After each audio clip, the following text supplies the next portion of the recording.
Squad நேற்று Chennai RCB match வந்து கிட்டத்தட்ட பயங்கரமான ட்ரீட்டாக இருந்ததுன்னு சொல்லலாம் ஃபேன்ஸுக்கு. ஸோ ஆக்சுவலாக ஃபஸ்ட்டு வந்து ஆர்சிபி வந்து ப்ளே பண்ணாங்க. அவங்களுடைய பேட்டிங் வந்து டாப் நாச்சாக இருந்தது. ஸோ ஓப்பனிங்கில் வந்து ஓப்பனிங் பயங்கர சூப்பராக ஆடினாங்க. ஸோ ஃபினிஷிங்கில் வந்து யாரா அந்த பையன் அப்படின்ற மாதிரி அந்த ஷெப்பர்ட் அப்படின்றவங்க வந்து 378 ஸ்ட்ரைக் ரேட்டில் ஆடினாங்க. அடிச்சது எல்லாமே 4-6ன்னு சொல்லிட்டு லாஸ்ட் 2 ஓவர் வந்து சென்னை பவுலர்ஸை வந்து தம்சம் பண்ணிட்டாங்க.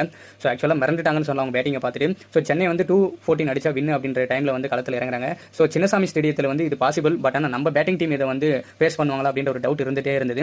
பட் ஆனால் அதுக்கு நம்பிக்கை கொடுக்குற வகையில் வந்து ஆயுஷ் மாத்ரே அப்புறம் ரவீந்திர ஜடேஜா இவங்க விளையாடின விதம் வந்து ஒருவேளை வின் பண்ணிடுவாங்களோ அப்படின்ற ஒரு தாட் இருந்தது. அதுக்கப்புறம் இவங்களுடைய பார்ட்னர்ஷிப் பயங்கர சூப்பராக இருந்தது. ஸோ ஆல்மோஸ்ட் வின் பண்ணிடுவோம் அப்படின்ற ஒரு லெவலுக்குமே வந்து சென்னை இருந்தது.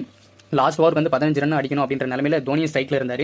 ஸோ எப்படி வின் பண்ணிடுவாங்க அப்படின்னு நினைக்கும் போது பவுலர் யாருன்னு பார்த்தா யஷஸ் தயால். ஸோ இவங்க லாஸ்ட் இயரும் வந்து போட்டு பெங்களூருக்காக வின் பண்ணி கொடுத்தாங்க. ஸோ இந்த இயருமே வந்து சூப்பராக பவுலிங் போட்டு இந்த மேட்ச் வந்து வின் பண்ணி கொடுத்துட்டாங்க. ஸோ என்னதான் இந்த மேட்ச் வந்து சென்னை லூஸ் பண்ணியிருந்தாலுமே வந்து ஸோ ஒரு ஸ்ட்ராங்கான பேட்டிங் யூனிட்டாக இன்னைக்கு விளையாடுறது வந்து செம்ம சூப்பர். ஸோ நல்லா விளையாடின ஆர்சிபிக்கு வந்து பயங்கரமான வாழ்த்துக்கள். ஸோ அவங்க வந்து டேபிள் வந்து ஃபர்ஸ்ட் பொசிஷன் போயிருக்காங்க. ஸோ அவங்களும் கப் அடிச்சா வந்து சென்னை ஃபேனா நானும் ரொம்ப சந்தோஷப்படுவேன்.